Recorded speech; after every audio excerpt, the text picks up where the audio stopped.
New Year, New Desserts of the World episode, New Zealand, or Aotearoa. Home of hobbits, of mind-blowing landscapes, in my opinion the best native English-speaking accent, and of course, to New Zealand's fourth most popular guitar-based digibongo a cappella rap funk comedy folk duo.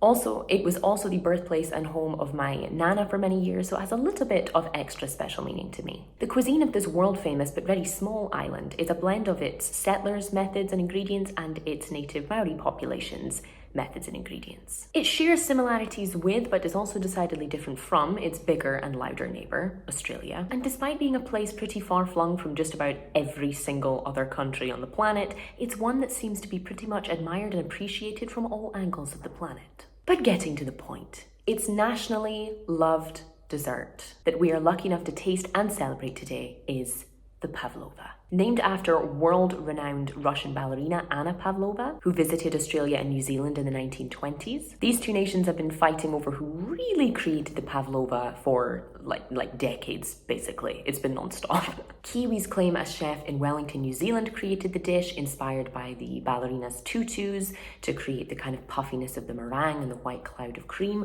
while others claim it was invented by a chef in Perth in Western Australia. Dictionaries and recipe books mostly seem to side with New Zealand, and adding my own personal bias to the mix, we're going to give it to the Kiwis this time. Plus, we've already celebrated Australia and its lovely lamingtons already in this series. But history and controversy aside, let's talk about the pav. A pillow of marshmallowy meringue just baked lowly and slowly, just enough to create that lovely crisp crust ready to be smashed through with a spoon or I was going to say a fist, but that's probably not recommended. A cloud of fluffy whipped cream piled on top with fresh fruit scattered over the top of that. It's a dessert that's like very summery in its coldness and its lightness, but also really, really great in those heavy food-laden winter months for a little kind of refreshing lift, you know? Its classic version is perfect in its plainness, but that doesn't mean it's also not one of the most customizable desserts I can think of. Think fresh berries with vanilla cream, think an kind of cocoa spiked meringue with tangerine segments on top. Think of a boozy cream with some pomegranate seeds to look really kind of fancy. You can make and eat this however you like, basically as long as you get that meringue right.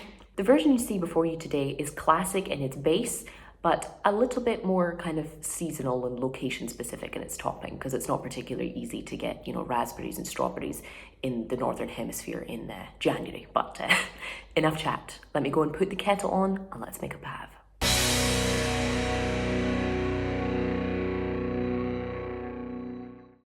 Our pavlova begins, unsurprisingly, with 4 lovely large egg whites with just a little pinch of salt added for stability and for a little bit of seasoning. And you're basically just going to want to beat the living daylights out of these until they're holding nice peaks all on their own. To that, you're going to want to add a decent amount of castor sugar. You could use granulated, but castor is best for incorporating and kind of dissolving those sugar granules most easily. By adding them 1 spoonful at a time while you consistently beat, you'll get this beautiful, thick, glossy mixture that kind of stands firm all on its own. To that, you're going to want to add just a little bit of cornflour or potato flour and a little bit of white vinegar. This is just to help achieve that gorgeous softness in the center of the meringue, even with a lovely dry, crispy exterior. Once your lovely meringue mixture is ready, you're going to want to just very delicately tip it all out onto a large and very flat baking tray, lined with some greaseproof paper, and you can make it as wide or as kind of tall and narrow as you like, and you can really shape it however you like. I like to kind of draw a spoon through it to make it look like a little kind of white pumpkin thing. I don't know why, I just think it looks cool. And then you're going to want to bake it for an hour and then switch off the heat completely and leave it in there to cool and crisp up for an extra hour after that.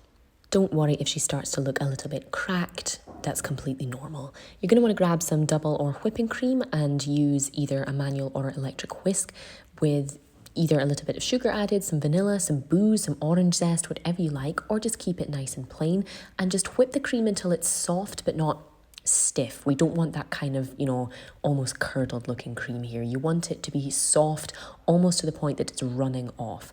And you just want to pile that onto your gorgeous meringue and top it with whichever fruits you like. Because it is the season just now, I use some lovely fresh mandarins. They're everywhere in Italy just now and wonderfully affordable. And I topped it just with a little bit of runny honey for a bit of a drizzle and an extra little bit of sweetness for the cream, which I left unsweetened, and for those lovely kind of sweet but sour little fruits on top. Of course, berries work well. You can even add cooked fruits if you like. You could use pineapple, whatever the kind of season you're in or whatever is most available and affordable and tastes best in your area will always be the best thing to throw in a pav. But like I said, these are wonderfully customizable if you wanted to add chocolate or caramel. And as impure as it is, I've even used nut butters, Nutella, peanut butter on top of pavlovas before as well. These things work in the winter, in the summer, and no matter when you eat them, they just always hit. They're both fulfilling and satisfying, while also being angelically light and soft and crunchy. It feels like a dessert, but it doesn't feel like a dessert, if you know what I mean. I hope you guys love this one as much as I did, and thank you so much to New Zealand for giving it to us.